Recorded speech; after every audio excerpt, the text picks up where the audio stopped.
बूंदे बूंदे बूंदिया बरसी गेला लीलम दीदी के चुनरिया भीजई है। बूंदे बूंदे बूंदिया बरसी गेला लीलम दीदी के चुनरिया भीजई है। आहे को बेर ने दया केलन महादेव रे। बूंदे बूंदिया बरसी गेला लीलम दीदी के चुनरिया भीजई है।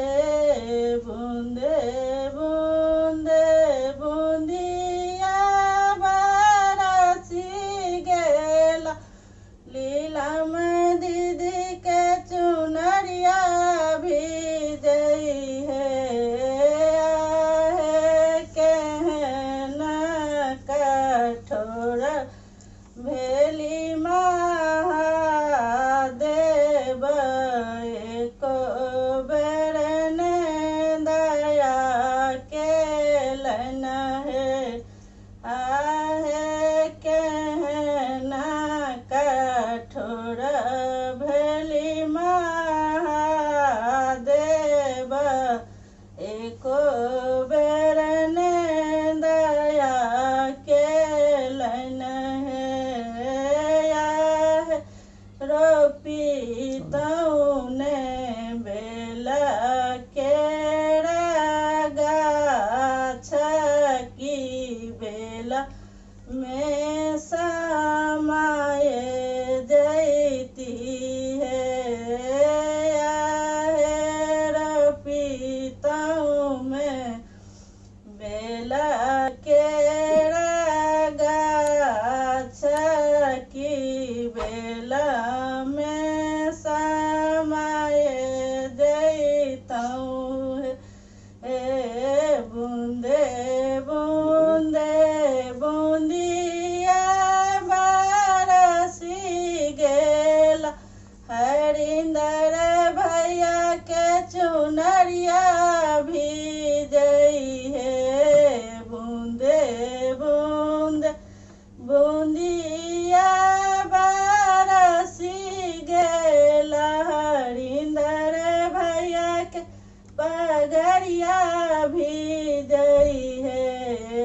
आहे कहना कठोर भेली महादेव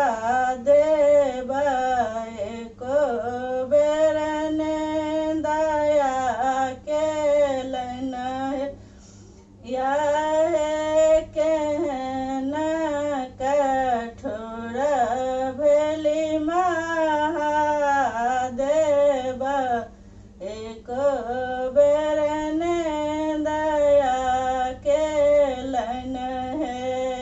रोपी तौम फूल केरा गाछ की फूल में समाये जैतऊँ है। आहे रोपी तौ में फूल केरा गाछ की फूल में समाये जैत है। बूंदे बूंदे बूंदिया बरसी गेल आशीषिया दीदी के चुनरिया भीजई है। बूंदे बूंदे बूंदिया बरसी गेला आशीषिया दीदी के चुनरिया भीजई है। आहे कहना कठोर भेली महादेव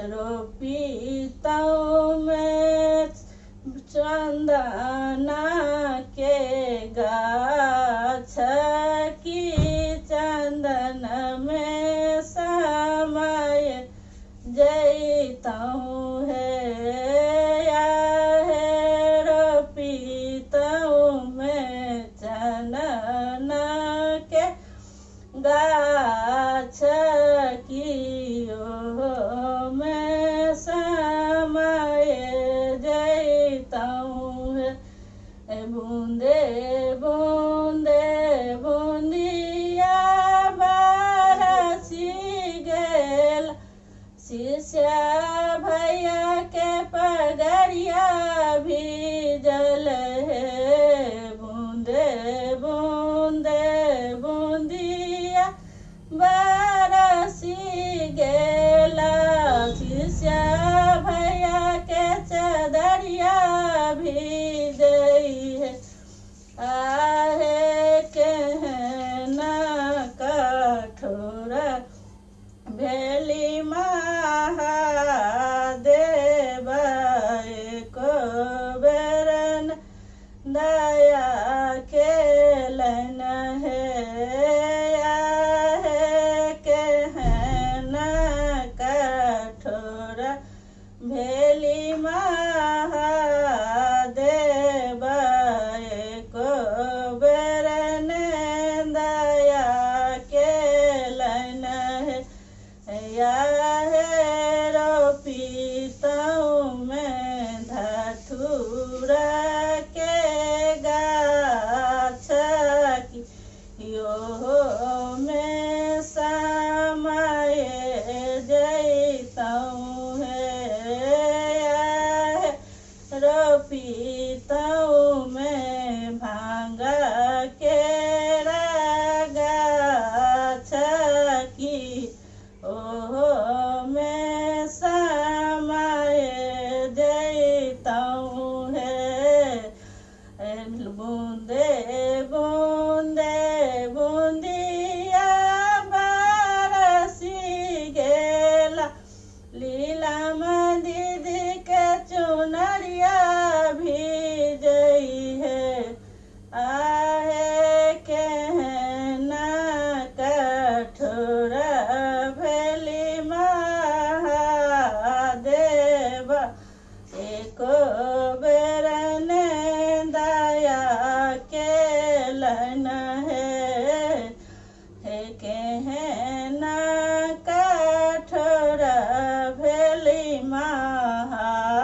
महादेव एको बेरन दया केलन है पहिला दया मंगबन दोसरा में चर्चा करबई है पहिला में दया मंगबन दूसरा में चर्चा करबई है आहे तेसरा में करबई पर नाम पर नाम की शिव